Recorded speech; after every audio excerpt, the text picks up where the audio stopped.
Yes, yes, exactly. That's how we get the ceremony in the US is after the war. And this is just some of the descriptions of the project. Different people work together, making it an attraction. That's a later photograph. Yes, exactly. It looks very different.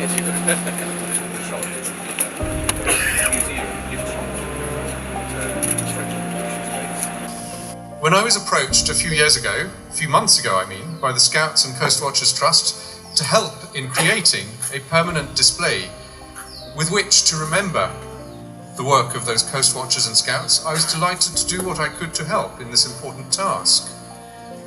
Since then, the Trust has worked closely with the Ministry of Culture and Tourism and with the authorities for this museum to develop an idea of how they might best remember those Scouts and Coast Watchers who contributed to the campaign here in Guadalcanal. It is from that work that has emerged today's proposal for a permanent dedicated exhibition space here at the museum with learning space as well, both so that we might remember the Scouts and Coast Watchers themselves and also, most importantly, pass on their story to new generations both of Solomon Islanders and of visitors from overseas. I'm delighted that we in the British High Commission have been able to support this initiative so far. We believe in working closely with the museum, with the ministry and with the Scouts and Coast Watchers Trust in this important work. What has emerged is an ambitious proposal and one which I hope will be a significant addition to the assets of Honiara. But being an ambitious proposal, it is still at its earliest stages. I hesitate to quote Prime Minister Churchill. It's always best to hesitate before quoting Churchill, I think.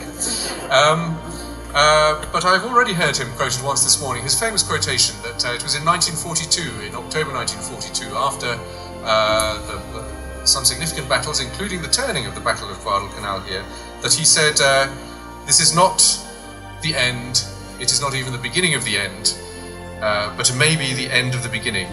Well, here in this proposal, we're past the beginning of the beginning. We may be approaching the end of the beginning, but there is a long way still to go. And I hope that I will be able to continue working with the Trust and with the museum and with the ministry in developing this idea. But if it is to realize its full potential, we hope that others will also look at this idea and do what they can to ensure that the contributions, the effort, and the privations underwent by those who fought here 75 years ago are remembered both now and for future generations. Ladies and gentlemen, I hope that you will take time this morning to look at some of the proposals which are on the notice boards on display for what this museum will do and how it will do it and what it will contain. And we hope that it will capture some of the memories of that period before they are lost to living memory. We hope it will provide a home for material which has already been gathered of oral histories and other materials from that period. We hope also that as word gets out, others who have memories or have items which they might contribute will come forward and ask for them to be remembered in this museum as well.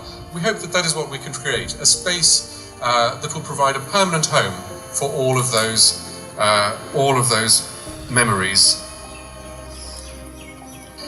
But as a first contribution to that success, I should like to take a moment now to make a small presentation to the Honourable Prime Minister of something which I hope might find a home in the museum. And because it is wrapped, I think I'm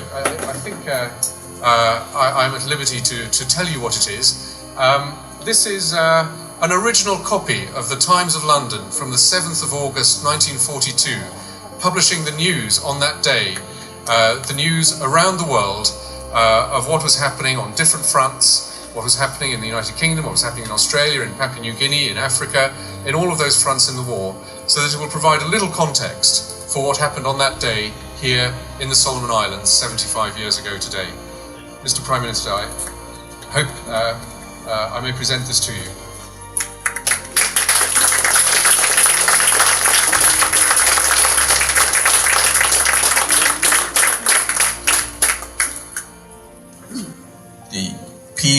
And freedom is not cheap. It is very expensive. It costs the lives of people. Statistics, just alarming. We heard the statistics this morning. That story must not be forgotten. Our people need to know that the freedom and peace that we enjoy today did not come cheap. It cost the lives of people. In that way, our people will treasure this peace and freedom.